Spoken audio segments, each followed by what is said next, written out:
ou des personnes qui s'en étaient moquées au départ. Et finalement, quand la mayonnaise, entre guillemets, a commencé à prendre, ben, c'est les personnes les plus proches de moi qui se désabonnaient. Vous comprenez? Qui se désabonnaient complètement. Et moi, je me posais la question, mais pourquoi? Pourquoi?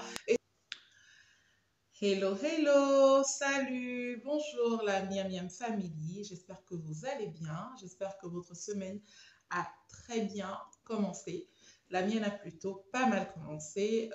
Voilà, donc on est lundi, je vous souhaite de passer une très belle semaine et je vous retrouve aujourd'hui pour un autre échange. Voilà, donc la vidéo que je vous ai faite initialement, je vous ai dit que c'était dans le souci de me rapprocher de ma communauté. Et aujourd'hui, ce que je voudrais faire, c'est peut-être vous présenter les raisons pour lesquelles j'ai créé, on va dire, cette chaîne YouTube. En gros, Miam Miam Family, le projet, les raisons derrière, les motivations, pour moi, pour ma petite famille, ce que ça signifiait, c'est quoi? C'est tout bête, hein. Tout est parti tout simplement d'un constat que voilà, j'avais toujours des retours positifs quand je faisais à manger. Et puis je reçois beaucoup, beaucoup de monde chez moi. Voilà, j'aime bien, voilà, même au travail, ramener à manger. Moi, je crois que franchement, la nourriture, c'est ce qu'il y a de mieux pour rapprocher les gens, pour rapprocher les cultures, pour briser la glace, pour aller vers l'autre, pour raconter son histoire. Et se faire découvrir, se laisser découvrir, aller à la découverte des autres. Donc pour moi, c'est vraiment ça. Même quand des amis sont de passage, sans me faire signe, ah, on est juste en bas de chez toi, est-ce que tu es là, on passe te dire bonjour et tout et tout. Ils me disent, mais comment est-ce que tu fais chaque fois qu'on arrive chez toi, il y a toujours quelque chose à manger, il y a toujours quelque chose, voilà, c'est toujours festif et tout. On fait tout le temps ces remarques-là. Et donc, c'était ça. Et c'était surtout les retours aussi sur la qualité de ce qu'on mange. Ah, mais c'est très bon, comment tu fais ça? Et vraiment des amis de toutes origines confondues, parce que moi, c'est multiculturalité, environnement international à tous les niveaux, mais vraiment dans mes amis, j'ai de tout, de tout, de tout. Américain, européen, africain, asiatique, machin. Et c'était tout le temps ça. Même quand je faisais voilà, des repas de culture vraiment très éloignés de moi, c'était waouh, mais toi tu fais ça, c'est très bon. Ou des fois, une personne originaire de ce pays me dit mon Dieu, tu le fais comme si c'était dans mon pays natal, comment tu as réussi à faire ça? Moi, je me souviens encore d'un ami italien, il a goûté ce qu'on appelle pasta al forno siciliana. C'est un gratin de pâte à la sicilienne avec des aubergines frites et tout. Ah, mais il est presque tombé de sa chaise. Ça, c'est sans exagération. Alessandro, ti saluto. Et donc, je lui ai fait un coucou. Et il me dit, mon Dieu, c'est bon, c'est bon, c'est bon. Et puis, une amie, d'ailleurs, une ex-collègue russe, qui a goûté à une salade comme ça que j'avais faite. La salade était plus arménienne que russe, mais apparemment, c'est une salade que les deux peuples partagent et tout. Après, c'est presque la même culture. Je me dis, ben dis donc et tout. Donc, c'était tout le temps ça. Et je sais que même depuis plus jeune, que ce soit les tatas, les oncles, les amis et tout, franchement, j'aime bien ce que tu fais, machin et tout. Et je me suis dit, ben attends. Alors, plus les gens me faisaient voilà, des compliments, peut-être sur la déco, sur les repas, sur le machin. Le truc avec les repas, c'est que beaucoup passaient me demander, ah, ta recette, c'est quoi? Comment t'as fait tel truc? Qu'est-ce que tu as mis dedans? Est-ce qu'il y a un ingrédient en particulier? Et donc, je donnais des recettes. Je donnais les recettes, je donnais les recettes. Mais au bout d'un moment, je donnais les recettes à tellement de personnes que moi aussi, je me fatiguais de donner les recettes. Et souvent, d'autres même m'écrivaient sur Messenger en privé. Oui, s'il te plaît, repasse-moi la recette de machin. Je me souviens plus, tu me l'avais donnée. Mais redonne-la moi. Redonne-la moi. Et je redonne, je redonne. Et l'autre qui me dit oui, oui, mais j'ai pris la recette, enfin ta recette que tu avais donnée à Christelle, moi j'ai essayé de la refaire, mais c'était pas machin, machin. Explique-moi toi personnellement comment tu l'as fait. Alors je dis à mon mari, mais bon, voilà, quoi, ça suffit. C'est vrai que j'avais déjà sur ma page Facebook, voilà,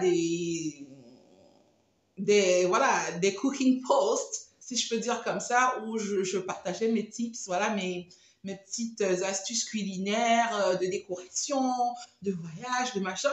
Et je dis à mon mari, écoute, je vais carrément créer un Facebook à part où je ne vais faire que ça. On se dit pourquoi pas. Donc l'action commence à prendre très vite et tout. On a d'ailleurs perdu la page parce qu'on a été victime de hackers l'année dernière. Donc j'ai perdu mes 2 grosses pages. Et la page de cuisine et la page où je parle du leadership féminin, donc c'est autre chose, c'était une parenthèse. Et là, il y a des personnes qui se connectent, on fait des directs où je fais des recettes en direct, j'explique aux gens, je vais faire les courses et les gens sont avec moi, je leur dis voilà, vous achetez ça, ça, ça, vous devez acheter tel type de fruits ou tel type de légumes, ça doit être voilà, mûr ou pas mûr ou machin et tout. Et je vois que ça plaît, et vraiment, je me dis attends, quoi. Et ça marche de tonnerre et je me dis au bout d'un moment, bon, écoute, passer beaucoup de temps comme ça en direct, à faire des repas, des machins, c'est bien, mais c'est peut-être aussi bien que j'ai une chaîne à côté où je propose déjà voilà, les recettes prêtes et comme ça tout le monde retrouve voilà, ce qu'il veut là-bas et puis personne ne vient plus me demander tout le temps. Et donc l'idée de créer YouTube. Et donc je me mets donc sur YouTube, je crée la chaîne et je vous avoue qu'au départ, je crois que sur YouTube, je ne maîtrisais pas vraiment et peut-être qu'aujourd'hui, je ne le maîtrise pas encore. Dans ce sens que je crée la chaîne. Oh non, encore un problème de luminosité aujourd'hui. Ah, c'était peut-être mieux comme... Ah, c'est mieux par ici. Ah oui, la luminosité est meilleure comme ça. Hmm. Bref, bon, tant pis. J'ai commencé comme ça, je vais essayer de me placer comme ça. Attendez, j'essaie. Ok, j'essaie de rester comme ça. Donc, je crée le YouTube et je commence. Sauf que, peut-être par conviction ou par erreur, je dis à mon mari, écoute, je ne veux pas faire de publicité autour du truc, je veux que les gens découvrent. J'en ai quand même parlé à quelques personnes autour de moi qui, du coup, me demandaient des recettes. Et donc, moi, j'avais ma politique, je me disais, bon, si jamais une personne me demande une recette et que cette recette, je l'ai déjà mise en ligne, je redirige cette personne vers la chaîne YouTube. Je lui dis, écoute, moi, la recette, elle est sur la chaîne, donc tu te connectes, j'ai une chaîne et tu prends la recette dessus. La chaîne a eu beaucoup de mal à décoller, j'ai bien galéré au début, même pour avoir 100 abonnés sur YouTube, c'était difficile. J'ai vraiment trimé et je me disais, mais voilà, je sais qu'on m'a dit qu'il faut des fois aller euh, voilà, faire des publicités, des choses. Je disais à mon mari, non, mais je veux que les gens découvrent comme ça et que voilà, qu'ils aiment comme ça. Et je crois que c'est ce qui s'est justement passé. C'est pourquoi moi, je vous dis vraiment infiniment merci parce que vous n'imaginez pas, hein, moi, le jour où j'ai atteint 1000 abonnés, 1000, vous n'imaginez pas la fête que ça a été pour moi. Mais la fête, parce que je dis à mon mari, mais attends, là, il y a 1000 personnes qui trouvent bien ce que je fais. Et il me dit, ben, les enfants et moi, nous sommes tes premiers supporters, on aime aussi. Je dis, oui, vous aimez parce que vous êtes ma famille. Mais il y a 1000 personnes en dehors de cette maison qui aiment mon contenu, qui aiment mes recettes, qui aiment mes petites choses que je présente. Et ça m'avait tellement fait chaud au cœur. Donc, franchement, je vous dis encore merci, merci, merci, merci beaucoup. Et c'est comme ça que c'est parti. Une fois que j'avais atteint le palier de 1000 abonnés, on va dire, c'est vraiment parti, quoi. C'est vraiment parti, ça a décollé. Et j'étais vraiment super heureuse, hein. Et je me disais, waouh, on a pu atteindre ça. Et donc, j'étais beaucoup plus motivée à produire un autre contenu et tout.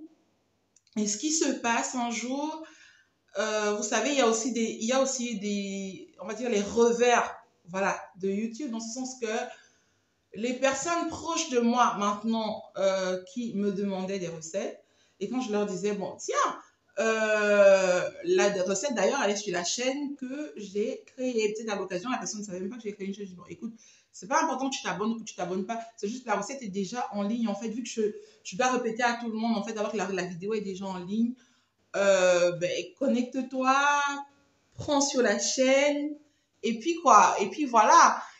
Et la personne est là, genre, oh, what? Et puis donc j'ai eu ces retours du genre, oh mais oui, tu sais, je suis pas obligée d'aller regarder ta chaîne, Et puis on s'en fout de savoir que tu as une chaîne, donne-moi la recette tout simplement. Moi, c'était vraiment des personnes très proches, quoi. Et vraiment, moi, je l'ai vécu mal. Et je me disais, ben waouh, t'es même pas obligé de me dire ça, tu peux juste, je sais pas, mais voilà, moi en tout cas, je trouve que c'est très impoli et tout.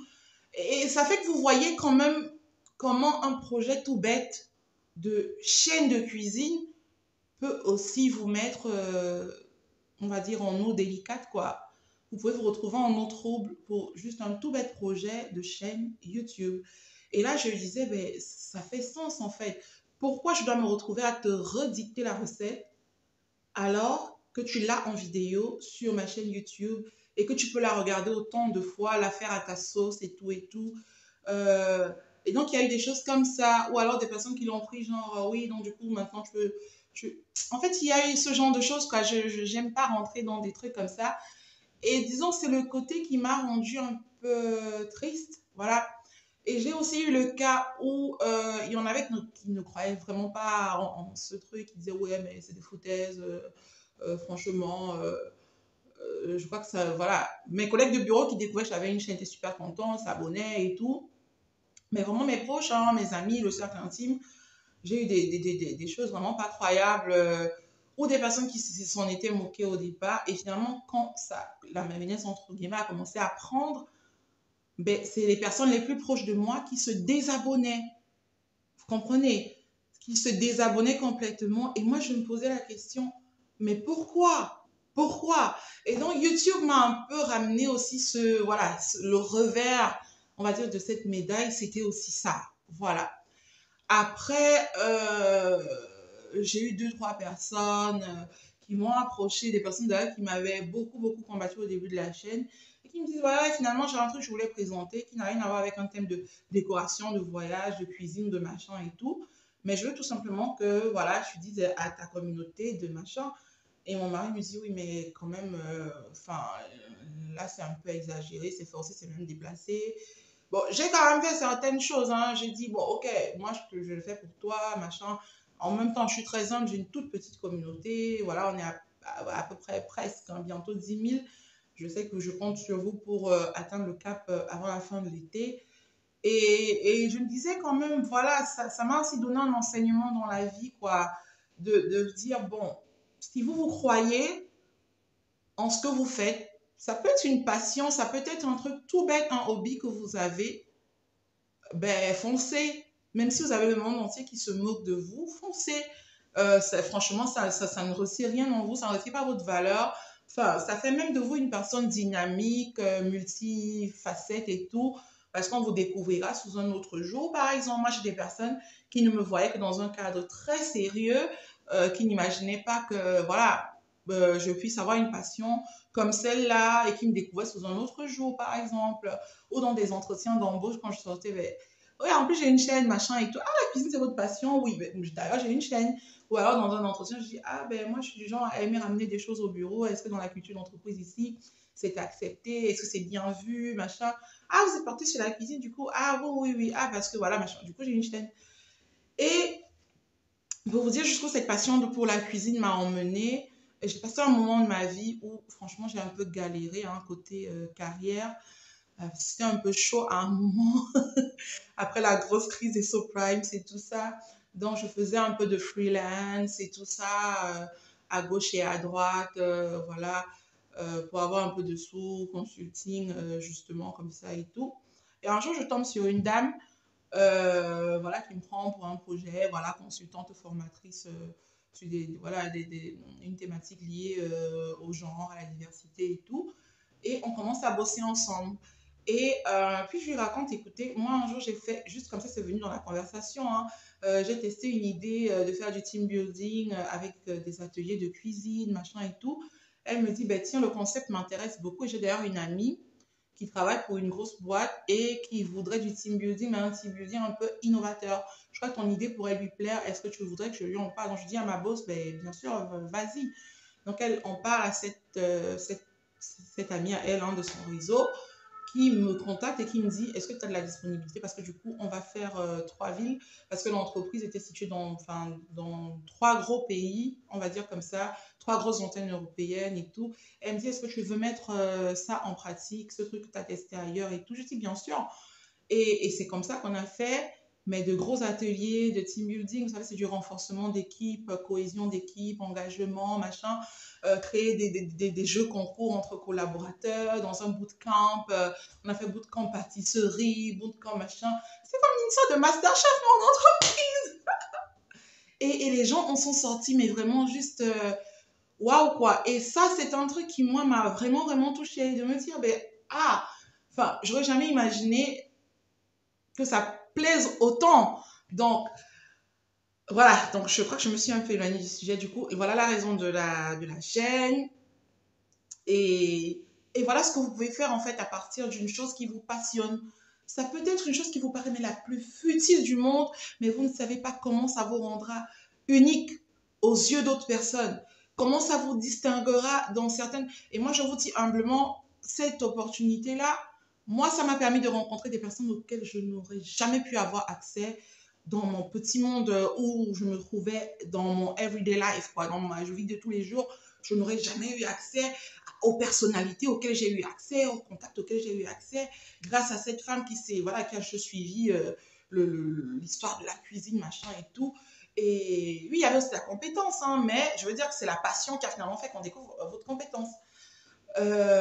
Et donc, moi, je vous encourage sincèrement aujourd'hui, voilà, en vous présentant l'idée derrière la création de la chaîne, mes motivations et tout, c'est de vous dire à vous aussi, vous avez peut-être un projet, c'est peut-être, ça concerne peut-être du dessin, de la peinture, de la lecture, de la décoration, ça concerne peut-être autre chose, je sais pas moi, c'est peut-être beaucoup plus artistique et tout, vous avez une passion à vous. Et si vous sentez le besoin de vous investir dans cette passion, même voilà, dans vos heures libres, alors d'y consacrer carrément quelques années de votre vie, mais allez-y, vous ne savez pas ce que les choses, voilà, comment la vie peut mettre les choses en marche et je sais pas, il y a des personnes, le monde a besoin d'étoiles comme vous, le monde a besoin de personnes comme ça qui viennent faire quelque chose de différent. Et donc, voilà, c'était ça les raisons derrière la chaîne. Et puis, il y a aussi un jour qui, moi, m'a beaucoup, beaucoup, beaucoup marqué. C'est le jour où une de mes vidéos a dépassé les 50 000 vues. Et je dis à mon mari, mais waouh, en fait, ça veut dire qu'il y a 50 000 personnes qui ont cliqué. Je dis beaucoup, j'ai dit à mon mari parce que je crois qu'on vous a raconté notre histoire. On s'est rencontrés à la fac. En fait, nous, on est toujours comme voilà, deux jeunes étudiants.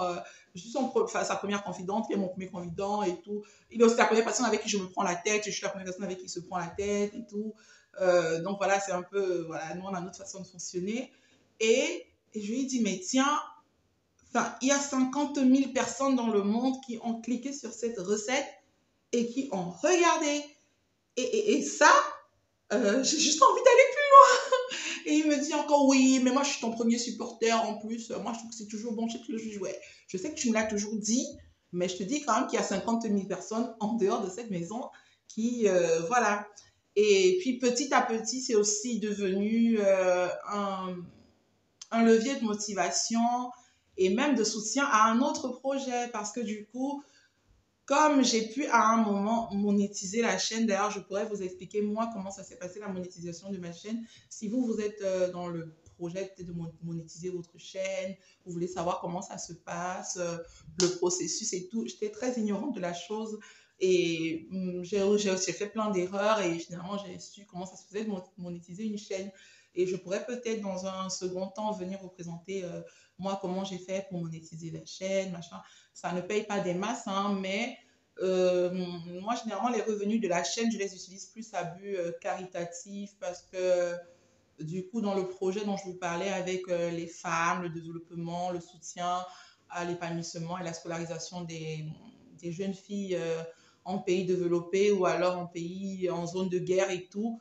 Du coup, cet argent, moi, l'argent de la chaîne, je l'utilise en fait pour reverser dans ces causes-là. Ça me permet moi aussi du coup d'avoir un investissement personnel dans dans ce que je fais aussi pour les femmes, bien sûr, en invitant d'autres femmes dans le projet. Et donc, globalement, voilà, c'est ça, je vous ai raconté donc l'idée derrière la chaîne.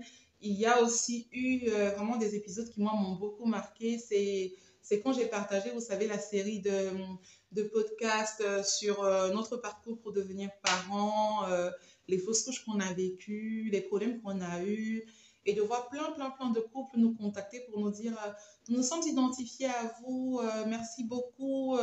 Je ne m'attendais pas à autant de bienveillance, je vous assure, ça m'a à mon mari et moi, en tout cas, ça nous a fait beaucoup de choses. Et que ce genre de vidéo fasse 6 000 vues, 4 000 vues, 5 000 vues, des vidéos entre guillemets médicales, hein, alors que nous ne sommes pas gynécologues, nous ne sommes pas médecins, nous ne sommes pas machin, mais parce que nous avons raconté notre parcours et que d'autres femmes, d'autres couples s'y sont reconnus et nous ont contactés. Et ça nous a vraiment fait chaud au cœur. Et donc voilà, donc aujourd'hui, je vous ai présenté donc les raisons derrière la chaîne. Et donc voilà, vous savez tout. Je crois que ça vous permet aussi de mieux me connaître, mieux connaître ma petite famille. Et juste voilà, peut-être que ce ne soit plus juste une relation entre vous et la voix derrière la chaîne, mais entre vous et l'humain, voilà, qui pense en mettant une recette, en mettant un vlog de voyage. Je vous parle tout le temps de vlog de voyage. Je sais que j'ai 3 vlogs de voyage que je vous ai préparés. Je n'ai juste pas eu le temps de bien faire le montage et vous mettre tous en ligne. Et donc, je le ferai très prochainement. J'espère le faire avant la rentrée. On va voir ça. C'est de très beaux vlogs de voyage. Vous allez aimer. C'est comme ça. Magnifique. Et donc, voilà. Donc, avec ça, je vous ai tout dit. Je tiens à remercier mon abonnée Cahier de Brouillon. Elle a regardé ma vidéo d'hier et puis elle m'a dit on dirait que tu es maquillée. Je lui ai dit ben non, je suis pas maquillée. Je ne me maquille pas. Enfin, c'est la nature de ma peau, quoi, vous voyez. Je ne mets pas de fond de teint, de mascara, de machin. Je sais même de fard, de quoi que ce soit. C'est vraiment juste ma peau. Mais elle m'a dit non, mais c'est trop beau et ça m'a beaucoup touchée. Et puis elle m'a dit est-ce que ça te dirait de mettre un rouge à lèvres ou juste un baume à lèvres coloré? Et donc, Cahier de Brouillon, dédicace à toi. Regarde, je sais que ça se voit pas trop, mais oh là là, ça se voit pas vraiment, hein. Mais si tu vois bien là, c'est un... Oh, regarde. Tu vois, c'est délicat, mais c'est un baume à lèvres, on va dire, hein.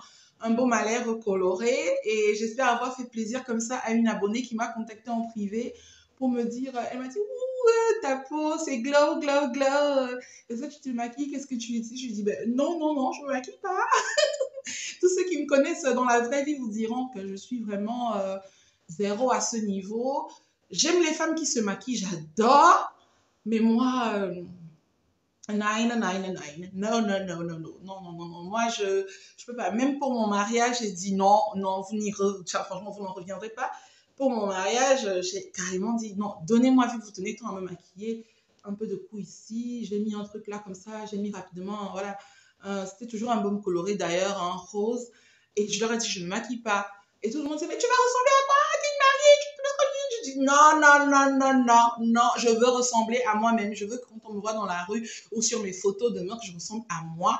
Bon, je le dis peut-être parce que je ressens que j'ai juste pas une peau qui nécessite certains soins, voilà. Et j'ai juste peur aussi quand on me tend à mettre des choses sur moi, faire par-ci, machin par-là. Oh, on est en train de sonner. Bon, la vidéo s'arrête ici. Je vous dis miam miam et à bientôt pour d'autres recettes toujours aussi faciles. Miam miam. Bon, désolé les amis, on a sonné chez moi et il fallait que j'aille ouvrir. Et je vous ai dit un coucou rapide, j'ai tout interrompu rapidement. Donc du coup, j'arrête quand même la vidéo ici parce qu'elle est très longue. Du coup, je fais une dédicace à cet abonné Cahier de Brouillon, merci. J'espère du coup que je t'ai fait honneur avec ce beau. Oh, je suis folle de moi. Allez, miam miam et à bientôt pour d'autres recettes toujours aussi faciles. Et d'autres conseils et d'autres vlogs et d'autres vidéos du coup toujours aussi intéressantes. Ciao.